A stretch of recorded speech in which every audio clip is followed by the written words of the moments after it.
কত যুবক এখনই থেকেই প্রস্তুতি নিচ্ছে 31st নাইট উদযাপনের। এটার সাথে ইসলামের কোনো সম্পর্ক আছে? জোরে বলেন আছে? আপনি কেন করবেন?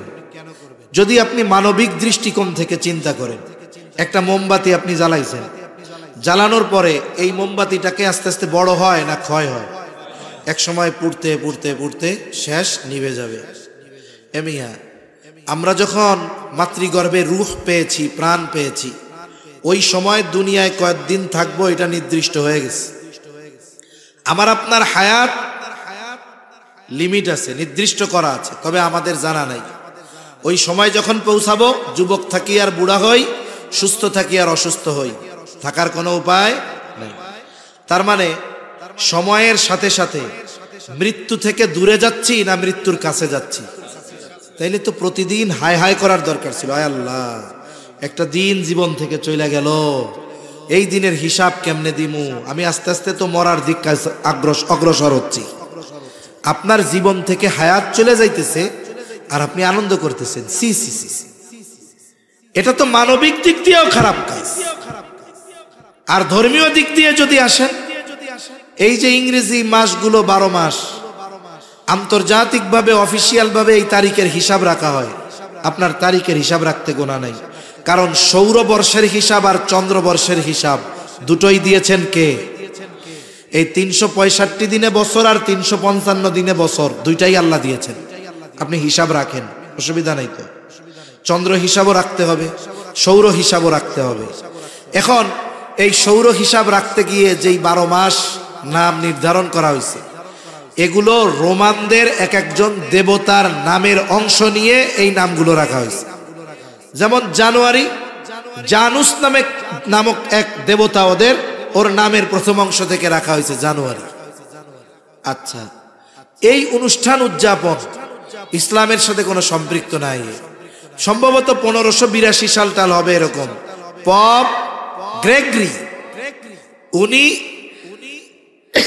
ঈসা আলাইহিস সালামের জন্মের সময় থেকে নিয়ে হিসাব করে এই ইংরেজি বা এই গ্রেগরি ক্যালেন্ডার চালু করছেন। এই খ্রিস্টীয় বর্ষের আরেক নাম হলো গ্রেগরি সন, গ্রেগরি ক্যালেন্ডার বলে এটারে। উনি চালু করছে 1582 সালে। এই যে শুরু হয়েছে ই করা, আর বর্ষ উদযাপনের অনুষ্ঠান শুরু হয়েছে মুশরিকদের থেকে। পারস্যর অধিবাসীরা করত নওরোজ নামে, প্রতি বছর তারা এই বর্ষবরণ অনুষ্ঠান করত। ইসলামে এর কোনো সম্পর্কই নাই ইসলামের সাথে। অথচ দেখা যায় অমুসলিমদের এই কালচারগুলো মুসলমানরা আরো ঘটাও করে উদযাপন করে। আহা, কত অপরাধ হয়, কত মদ পান করে, পার্টি দেয়, নাচ গানের অনুষ্ঠান করে। সি সি, এ মিয়া, আমরা মুসলিম জাতি, আমাদের আলাদা কালচার আছে। তোমরা হয়তো জানো না যুবক, এই পৃথিবীকে সভ্যতা শিখিয়েছে মুসলমানেরা। এই ইউরোপ আমেরিকা সভ্যতা শিখছে 100 বছর আগে। আজকে আমাদের অতীত আমাদের জানা নাই বিধায় আমরা অন্যের সংস্কৃতি গ্রহণ করে নিজেদেরটাকে বাদ দিয়ে দিচ্ছি। আমরা এই আগ্রাসনে, এই যুদ্ধে আমরা হেরে যাচ্ছি। এজন্য আমাদের বিজাতীয় কালচার বাদ দিয়ে মুসলিম কালচার গ্রহণ করার দরকার, এগুলোকে প্রতিষ্ঠিত করা দরকার। তা না হলে এক সময় কি হবে, মুসলমানের সন্তানের নামটা থাকবে শুধু মুসলিম নাম, আর বাকি সব কাজ হবে ইহুদি নাসারাদের মতো। ঠিক কিনা বলেন? এজন্য আমরা আমাদের কথা, কর্ম, কাজ, পোশাক আশাক, আচার আচরণ, সংস্কৃতি কোনো কিছুতে বিজাতিদের অনুসরণ করব না। অনুসরণ যদি করি কি হবে? নবীজি বলেন, মান তাশাব্বাহা বিকাউমিন ফাহুয়া মিনহুম। ওই সম্প্রদায়ের অনুসরণ অনুকরণ যদি আমরা করি, নবীজি বলেন যে যেই সম্প্রদায়ের অনুসরণ করবে সে তাদের দলভুক্ত বলে গণ্য হবে। এখন আপনি খ্রিস্টানদের কালচার ধরেন, আপনি তাদের বলে গণ্য হবেন। মুশরিকদের ধরেন, তাদের বলে গণ্য হবেন। হাসরের দিন তাদের সাথে কিয়ামতের ময়দানে উঠতে হবে। সেজন্য অল্প হায়াত, ইমানের মতো দৌলত আল্লাহ দিলেন, বিনা টাকায় বিনা চাওয়ায় পাইলাম, আমরা এটাকে নষ্ট না করে ফেলি। আল্লাহ বুঝবার তৌফিক দান করুক। দেখেন, এই দিনকে কেন্দ্র করে অনেকে আবার একটু অতি সুফিগিরি দেখাতে যাবে। কি করবে? বলবে এই দিন আমরা রোজা রাখার মাধ্যমে উদযাপন করব, নববর্ষ উদযাপন করব রোজা দিয়া। এবারে তোরে কেডা কইছি? পাইছস কইডা? এই যে আর এক ফাতরামি, এ ধরনের কোনো কাজ না। স্বাভাবিক অন্যান্য দিন সূর্য পূর্ব দিক দিয়ে ওঠে, পশ্চিম দিকে ডুবে, ওই দিনও পূর্ব দিক দিয়ে উঠবো, পশ্চিম দিক দিয়ে ডুববো, ঠিক কিনা বলেন? মুসলমানের বাচ্চারা যদি আরবি তারিখ জিজ্ঞাসা করি, এই জায়গায় অধিকাংশ বলতে পারবে না, কিন্তু ইংরেজি নববর্ষ পালন করো, লজ্জা লাগে না? নিজের কালচার বাদ দিয়ে আর একজনের কালচার নিয়ে মাতামাতি করো। লজ্জা থাকা দরকার। আমাদের লজ্জাও গেছে, কারণ লজ্জাও তো ইমানের অংশ। লজ্জাও নাই, এই জন্য ইমানি দুর্বলতা আসছে। আল্লাহ বুঝবার তৌফিক দান করেন। অভিভাবক যারা আছেন আপনাদের সন্তানদের বুঝাবেন, আর যুবক তরুণ ভাই যারা আছেন আপনারা এটা থেকে বিরত থাকবেন। আপনাদের বন্ধু বান্ধব এদেরকেও বিরত রাখবেন। কোনো শুভেচ্ছা জানাজানি কিচ্ছু নাই। আজকের দিন যেমন বলে ওই দিনটাও তেমন। যেসব দিন ফজিলতপূর্ণ, ইসলাম আমাদেরকে সেই সব দিন সম্পর্কে জানিয়ে দিয়েছে কি দেয় নাই? ওই সমস্ত দিন আমরা ইসলামী অনুশাসন মেনে উদযাপন করব, কোনো অসুবিধা নাই, কিন্তু বিজাতিদের কালচার আমরা ধারণ করব না। আমরা আমাদের জীবনের প্রতিটা মুহূর্তে আল্লাহ তাআলার নেয়ামত ভোগ করতেছি, একেবারে প্রতিটা পদে পদে। আমাদের জীবনের এমন একটা মুহূর্ত অতিবাহিত হয় না যে আমরা আল্লাহ তাআলার নেয়ামত ভোগ করি না। আল্লাহ সুবহানাহু ওয়া তাআলা এই নেয়ামত এত ব্যাপকতার সাথে দিয়েছেন যে মুসলিম বলেন, অমুসলিম বলেন, নাস্তিক বলেন, সকলেই কার নেয়ামত ভোগ করে জবান খুলে বলেন। আল্লাহ তাআলা আমাদেরকে অগণিত নেয়ামত দিয়েছেন। কত নেয়ামত দিয়েছেন এর হিসাব করার ক্ষমতা আমাদের কারো নাই। আল্লাহ তাআলা বলেন, ওয়া ইন তাউদ্দু নি'মাতাল্লাহি লা তুহসুহা। তোমরা যদি আল্লাহর নেয়ামত সমূহ গণনা করো, হিসাব করতে পারবা না। অগণিত নেয়ামত আল্লাহ তাআলা আমাদেরকে দিয়েছেন। আল্লাহ প্রদত্ত দামি দামি নেয়ামত, এগুলো বিনা চাওয়ায়, বিনা টাকায় আল্লাহ তাআলা আমাদের দিয়েছেন। যদি আল্লাহ সুবহানাহু ওয়া তাআলা একটু টাইট দিয়া দিতেন, যে শর্ত দিতেন যে আমার নেয়ামত পেতে হলে এই শর্তগুলো মানতে হবে, তাহলে দেখতেন এ দুনিয়ায় একটাও বেঈমানও থাকতো না, বেনামাজিও থাকতো না, ঠিক কিনা গণ? বেঈমানদের কথা বাদ দেন, যদি এমনটা শর্ত হতো বেঁচে থাকার জন্য অক্সিজেন দরকার, অক্সিজেন শ্বাস নেওয়া ছাড়া আর কার্বন ডাই অক্সাইড ছাড়া ব্যতীত 2-10 ঘন্টা থাকতে পারবেন, এরকম লোক আসেনি আপনাকে এলাকায়? এরকম লোক সারা পৃথিবীর কোথাও আপনি পাবেন না, যে অক্সিজেন নেওয়া ব্যতীত, কার্বন ডাই অক্সাইড ছাড়া ব্যতীত সে 10টা মিনিট বেঁচে থাকবে। চিকিৎসা বিজ্ঞান বলে অক্সিজেন না নিতে পারলে অথবা কার্বন ডাই অক্সাইড না ছাড়তে পারলে তার মেয়াদ হলো 5 মিনিট। কয় মিনিট? 5 মিনিট। অথচ এই দামি এক সম্পদ 5 মিনিট না পাইলে জীবন শেষ। অথচ এই নেয়ামতটা আল্লাহ কত বেশি দিছে, বলে যেখানেই যান, যখনই যান, সব জায়গায় এই অক্সিজেন নামক নেয়ামত দিয়ে রাখছে কে? মোবাইলের টাকা ফুরায় গেলে দোকানে গিয়ে রিচার্জ করা লাগে, চার্জ ফুরায় গেলে চার্জার দিয়ে চার্জ দিতে হয়। কিন্তু দেখেন অক্সিজেন নিয়ে কোনো টেনশন নাই, এত বেশি পরিমাণ আল্লাহ দিচ্ছেন। যদি একটু শর্ত লাগাইয়া দিতেন যে এই মোবাইলকে চার্জ দেওয়ার জন্য যেমন কারেন্টের কানেকশনে দিয়ে চার্জার লাগাতে হয়, অনুরূপভাবে যদি অক্সিজেন পেতে হয় মসজিদে যাওয়া লাগবে। রিচার্জ কি? বলে ফজরের নামাজ পড়লে জোহর পর্যন্ত অক্সিজেন, জোহর পড়লে আসর পর্যন্ত, আসর পড়লে মাগরিব, মাগরিব পড়লে এশা, এশা পড়লে ফজর পর্যন্ত অক্সিজেন পাওয়া যাবে। মসজিদগুলা এতটুক মসজিদেও মনে হয় আপনাকে এলাকায় হইতো না, ঠিক কিনা কম? আরো বড় মসজিদ লাগতো। কিন্তু আল্লাহ তাআলা এই দামি নেয়ামত একেবারে বিনা কয়েদে, বিনা শর্তে, বিনা পরিশ্রমে আল্লাহ তাআলা দিচ্ছেন। এজন্য আল্লাহ তাআলার নেয়ামতের কদর আমরা করি না। যে নেয়ামত দিয়েছেন তার গোলামি আমরা যথাযথভাবে করি না, এটা আমাদের জন্য দুঃখজনক বিষয়। তা আল্লাহ প্রদত্ত দামি দামি নেয়ামতগুলোর মধ্যে অন্যতম দামি এক নেয়ামত হলো আল্লাহ তাআলা আমাদেরকে ঈমানদার বানিয়েছেন, সাথে সাথে মুহাম্মাদুর রাসূলুল্লাহ সাল্লাল্লাহু আলাইহি ওয়াসাল্লামের উম্মত বানিয়েছেন। আজকে মূলত আমি রাসূল আকরাম সাল্লাল্লাহু আলাইহি ওয়াসাল্লামকে নিয়ে কিছু কথা বলবো, কারণ এ পৃথিবীতে আমার বাপ দাদার আলোচনা করলে সওয়াব হবে না, কিন্তু নবীজির আলোচনা করা ইবাদত করলে সওয়াব হয়। নবীজির আলোচনা ফেরেশতাদের সাথে স্বয়ং যিনি করেন তিনি কে? আরো জোরে বলেন না কে? আল্লাহ। শুধু তাই না, আল্লাহ সুবহানাহু ওয়া তাআলা তার সাথে সাথে পাশে পাশে নবীজির নামকে রেখে দিয়েছেন।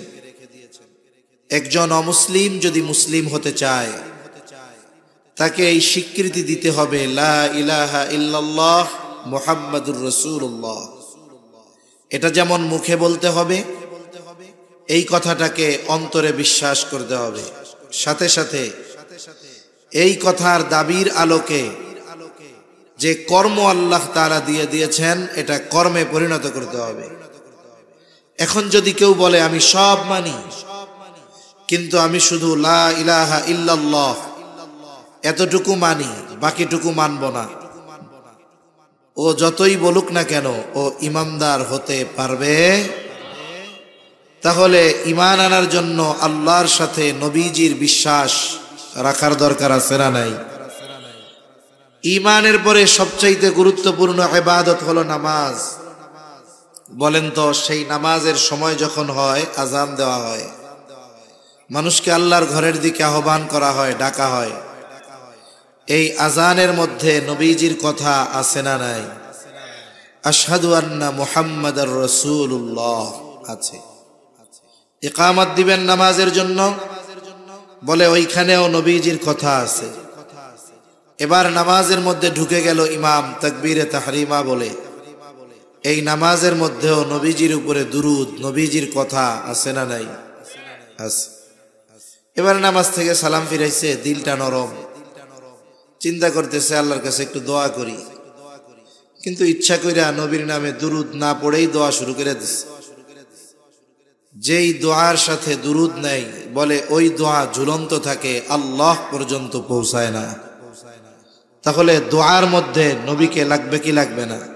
লাগবে। ইবাদত করবেন, আদেশ করছে আল্লাহ, বলে কেমনে করব? কয় শিখিয়েছে মুহাম্মাদুর রাসূলুল্লাহ। তাহলে ইবাদত করতে হলে নবীকে লাগবে কি লাগবে না? জীবনের কোথাও থেকে আমি আপনি আমার আপনার নবীকে বাদ দিতে পারবো না। এজন্য আল্লাহ তাআলা বলেন, হাবিব ওয়া রাফা'না লাকা যিকরাক, আমি আপনার আলোচনাকে সমুন্নত করেছি। এই পৃথিবীতে এমন একটা মুহূর্ত অতিবাহিত হয় না যেই মুহূর্তে আল্লাহ তাআলার নামের সাথে সাথে আমার আপনার নবীর নাম উচ্চারিত হয় না। সুবহানাল্লাহ। এমন একজন নবীর উম্মত হতে পেরে আমরা সবাই খুশি তো? এখন উম্মত তো হতে পারলাম, এখন নবীজির কাছ থেকে উম্মতের স্বীকৃতি পাবো কিনা এ বিষয়টাও মাথায় রাখা দরকার। রাসূল আকরাম সাল্লাল্লাহু আলাইহি ওয়াসাল্লামের উম্মত হতে পেরেছি, এটা অনেক সৌভাগ্যের ব্যাপার। বিশেষ করে আল্লাহ তাআলা মুমিনদের জন্য রাসূল আকরাম সাল্লাল্লাহু আলাইহি ওয়াসাল্লামকে বিশেষ অনুগ্রহ বলে অভিহিত করেছেন। আল্লাহ তাআলা বলেন, লাকাদ মান্নাল্লাহু আলাল মুমিনিনা ইয বা'আসা ফীহিম রাসূলাম মিন আনফুসিহিম। আল্লাহ তাআলা বলেন, মুমিনদের উপর আল্লাহ তাআলার বিশেষ অনুগ্রহ যে তিনি তাদের মধ্য থেকে তাদের জন্য একজন রাসূল প্রেরণ করেছেন।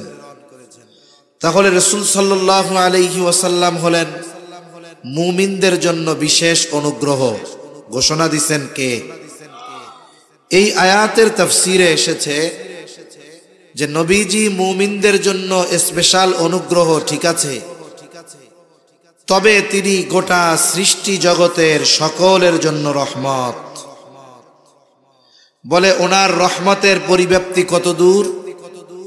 বলে আল্লাহ তাআলা যেই জায়গার রব, আমার আপনার নবী সেই জায়গার রহমত। সুবহানাল্লাহ বলেন।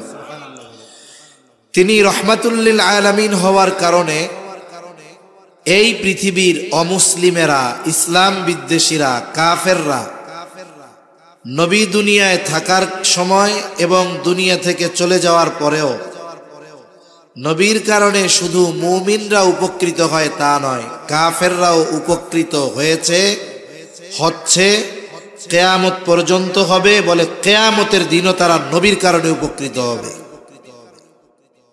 কিয়ামতের দিন আবার কেমনে হবে? বলে যখন আল্লাহ তাআলা সর্বোচ্চ রাগান্বিত অবস্থায় থাকবেন, কাহ্হার, এত রাগান্বিত অবস্থায় থাকবেন যে উনি বিচার কার্য শুরুই করবেন না। হাসরবাসী হক মুসলিম বা অমুসলিম সকলে পেরেশান।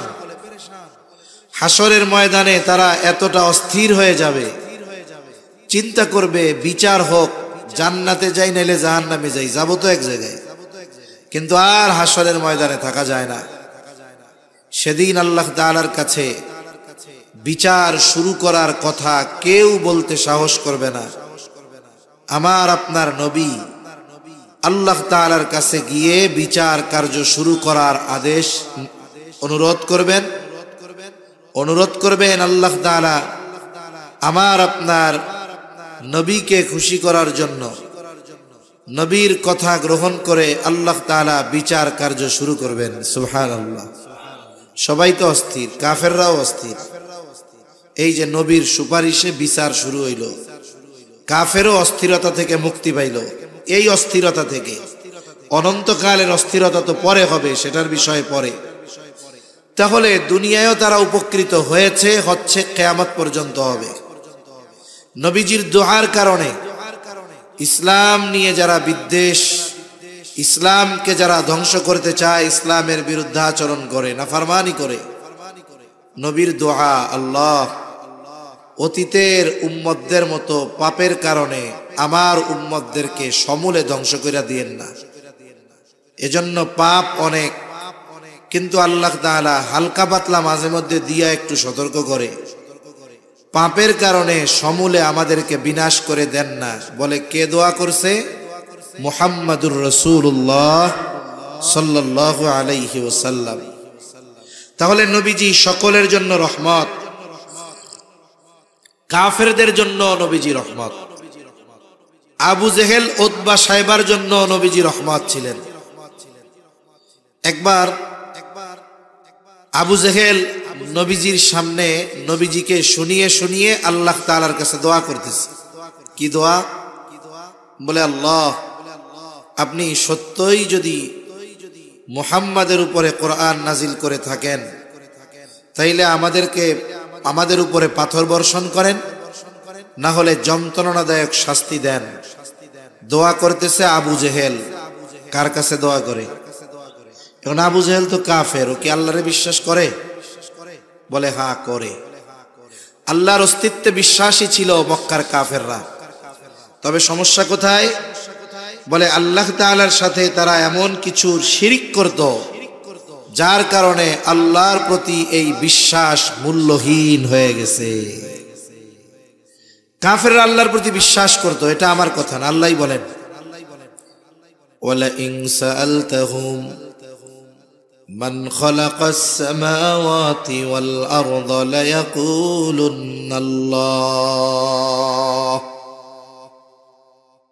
আল্লাহ রাব্বুল আলামিন বলেন, হাবিব, আপনি যদি মক্কার মুশরিকদেরকে জিজ্ঞাসা করেন, তাদের কাছে যদি জানতে চান, মান খালাকাস সামাওয়াতি ওয়াল আরদ, আসমান এবং জমিনের স্রষ্টা কে, আল্লাহ তাআলা জানায় দেন আপনার প্রশ্নের জবাবে তারা কি বলবে। আল্লাহ তাআলা বলেন, এই প্রশ্নের জবাবে তারা বলবে লায়াকুলুন্নাল্লাহ, অবশ্যই অবশ্যই আসমান জমিনের স্রষ্টা হলেন আল্লাহ। এরপরে আল্লাহ তাআলা আরেক জায়গায় বলেন, ওয়ালা ইন সাআলতাহুম মান নাযালা মিনাস সামাই মাআন ফাআহইয়া বিহিল আরদ বা'দা মাউতিহা। আপনি যদি মক্কার মুশরিকদের কাছে জানতে চান, জিজ্ঞাসা করেন, মান নাযালা মিনাস সামাই মাআ, কে আসমান হতে পানি বর্ষণ করে বৃষ্টি দেয়। শুধু তাই না, ফাআহইয়া বিহিল আরদ বা'দা মাউতিহা, কে ওই মৃত জমিনকে ওই পানি বর্ষণের দ্বারা পুনরুজ্জীবিত করে। তার মানে একটা জমিন শুকিয়ে ফেটে চৌচির হয়ে চাষাবাদের অনুপযুক্ত জমিনে পরিণত হয়, বলে এইটাকে বলা হয় মৃত জমিন। কিন্তু যখন ওই জমিনের উপরে বৃষ্টির পানি পড়ে, বলে জমিনটা নরম হয়ে যায়, এইবার ওই জমিনের মধ্যে ফসল উৎপাদন করা যায়। বলে কে পানির দ্বারা ফসল উৎপাদনের অনুপযুক্ত জমিনটাকে কে ফসল উৎপাদনের জন্য উপযুক্ত করে তুলে, তারা তাদের দেব দেবীদের কথা বলবে না। দুইটা তাকিদ যোগ করে আল্লাহ তাআলা বলেন, লা ইয়াকুলুন্নাল্লাহ, অবশ্যই অবশ্যই এগুলো যিনি করেন তিনি কে? আল্লাহ রাব্বুল আলামিন এরপরে বলেন, আপনি যদি তাদের অস্তিত্বের ব্যাপারে জিজ্ঞাসা করেন, তাদেরকে কে সৃষ্টি করেছে, আপনি যদি বলেন ওয়ালা ইন সাআলতাহুম মান খালাকাহুম, আপনি যদি তাদের কাছে জানতে চান, তাদের জিজ্ঞাসা করেন মান খালাকাহুম, তাদেরকে কে সৃষ্টি করেছে, তারা নাস্তিকদের মতো বলবে না যে আমরা এমনিতেই হয়ে গেছি, প্রাকৃতিকভাবে হয়েছি। এই প্রশ্নের জবাবেও তারা বলবে, অবশ্যই অবশ্যই আমাদের যিনি সৃষ্টি করেছেন তিনি কে? তাহলে আল্লাহ তাআলাকে আবু জেহেল, উতবা, সাইবা স্রষ্টা হিসাবে বিশ্বাস করত। এই বৃষ্টি দিত, ফসল উৎপাদন করত আল্লাহ, এটা বিশ্বাস করত। আসমান জমিনের স্রষ্টা আল্লাহ, এগুলো বিশ্বাস করত। অথচ এরপরে এরা কাফের কেন? বলে আল্লাহর সাথে এমন কিছুর শিরিক এরা করে, যার কারণে এদের এই বিশ্বাসের কোনো দাম। আমাদের সমাজে অনেক মানুষ আছে, কেউ পীর পূজা করে, কেউ মাজার পূজা করে, আছে না নাই? ওরে জিজ্ঞাসা করবেন আল্লাহ স্রষ্টা কে, বলবে আল্লাহ। আসমান জমিনের স্রষ্টা কে? আল্লাহ। তোরে বানাইছে কে? আল্লাহ। কিন্তু দেখবেন মাজারে গিয়া যখন কিছু প্রয়োজন, বলে বাবা আমারে দাও। তার মানে বোঝা গেল আবু জেহেল, উতবা, সাইবা ওই মূর্তির পূজা করত। আর আমাদের সমাজের কিছু মানুষ মাজারের পূজা করে, পীরের পূজা করে, যার কারণে দেখা যায় আবু জেহেল, উতবা, সাইবা আর এদের মধ্যে তফাৎ নাই। হক্কানি আহলে হক পীর মাশায়েখ যারা আছেন তাদের কথা ভিন্ন। কিন্তু এদেশে অনেক পীর আছে, মোবাইলে দেখি একেবারে কপাল ঠোকায় দিয়ে সেজদা করে, পীরের কাছে চায়, পীরও কিছু কয় না। এখন বলেন তো, এই কাজ যারা করতেছে, যাদের সাথে করতেছে, এরা যতই বলুক না কেন স্রষ্টা আল্লাহ, এ বিশ্বাসের কোনো দাম আছে? জোরে বলেন, দাম আছে? দাম নেই। তাহলে আল্লাহ তাআলার অস্তিত্বে বিশ্বাসী ছিল মক্কার মুশরিকেরা। শুধু তাই না, নবীজি এক হাদিসের মধ্যে বলেন, আবু জেহেল আল্লাহর কাছে দোয়া করেছে, আল্লাহ তাআলাও আবু জেহেলের দোয়া কবুল করেছে। বলে বদরের দিন সকাল বেলায় আবু জেহেল আল্লাহ তাআলার কাছে দুই হাত উঁচু করে বলে, আল্লাহ, আজকে যারা হকের উপরে, সত্যের উপরে, আপনি তাদেরকে বিজয় দান করেন। নবীজি বলেন, আল্লাহ তাআলা আবু জেহেলের এই দোয়া কবুল করেছেন। বদরের দিন যারা সত্যের উপরে ছিল, আল্লাহ তাআলা তাদেরকেই বিজয় দান করেছে।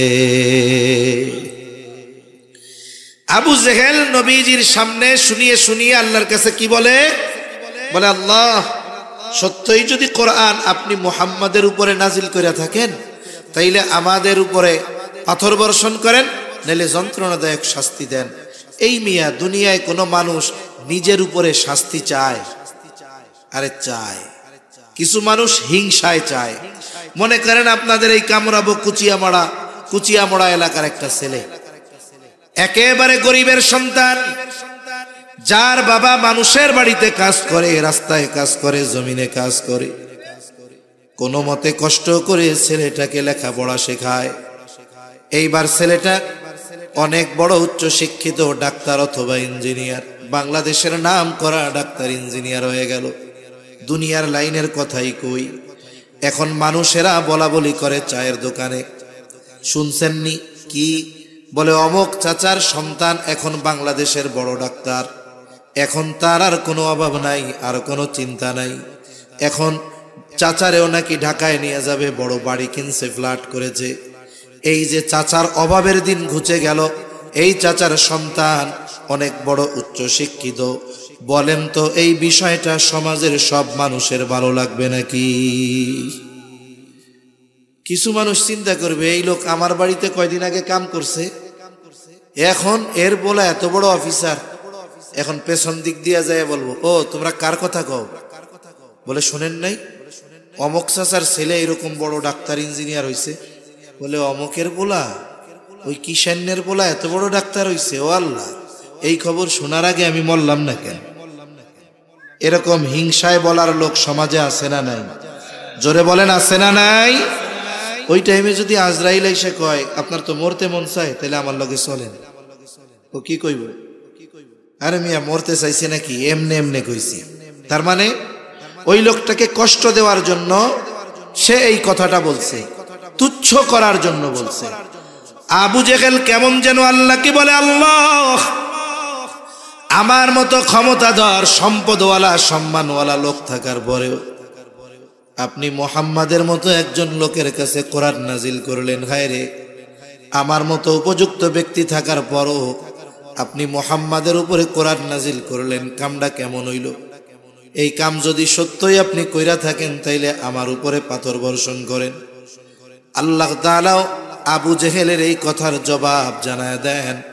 নবীজি যদিও চুপ, আল্লাহ তাআলা আমার আপনার নবীর জবান দিয়ে জবাব জানায় দিয়া বলেন, কেমন যেন আল্লাহ তাআলা বলে, ও আবু জেহেল, তোমরা যা করো, তোমরা যা বলো, আসলেও তোমরা শাস্তির উপযুক্ত, কিন্তু উপযুক্ত হওয়ার পরেও কেন আযাব দেই না, শাস্তি দেই না? বলে ওয়ামা কানাল্লাহু লিয়ুআযযিবাহুম ওয়া আনতা ফীহিম। বলে হাবিব, এরা যা করে এরা তো শাস্তির উপযুক্ত, কিন্তু আমি আযাব গজব কেন দেই না?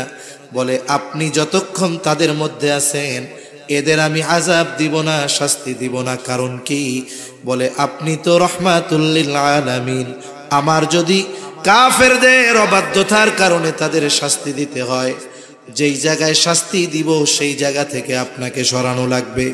বলে আল্লাহ তাআলা অতীতে যখন কোনো উম্মতকে শাস্তি দিতে চাইতেন, আগে ওই এলাকার নবীকে সরায় নিতেন, এরপরে আযাব দিতেন। আমার আপনার নবীর আগে যত নবী দুনিয়ায় এসেছে, কেউ গোত্রভিত্তিক নবী, কেউ কোনো এলাকার জন্য নবী। বলে আমার আপনার নবী গোটা সৃষ্টি জগতের নবী। এখন বলেন তো, পৃথিবীর উপরে যদি আল্লাহ আযাব দিতে চায়, নবীরে তো সরানো লাগবে, সরানোর জায়গা আছে। এই জন্য আল্লাহ তাআলা বলেন, হাবিব আপনি যতক্ষণ তাদের মধ্যে আছেন, আপনার সম্মানার্থে আমি এদের আযাব দেই না, কিন্তু এরা আযাবের উপযুক্ত। চিন্তা করে দেখেন, নবীর কারণে কাফেররাও আযাব থেকে বেঁচে গেছে। এই নবীর উম্মত হতে পারা আমাদের জন্য বড় সৌভাগ্যের ব্যাপার। এই নবীকে আমরা ভালোবাসি, আমরা মনে করি যে আমরাই শুধু নবীকে ভালোবাসি।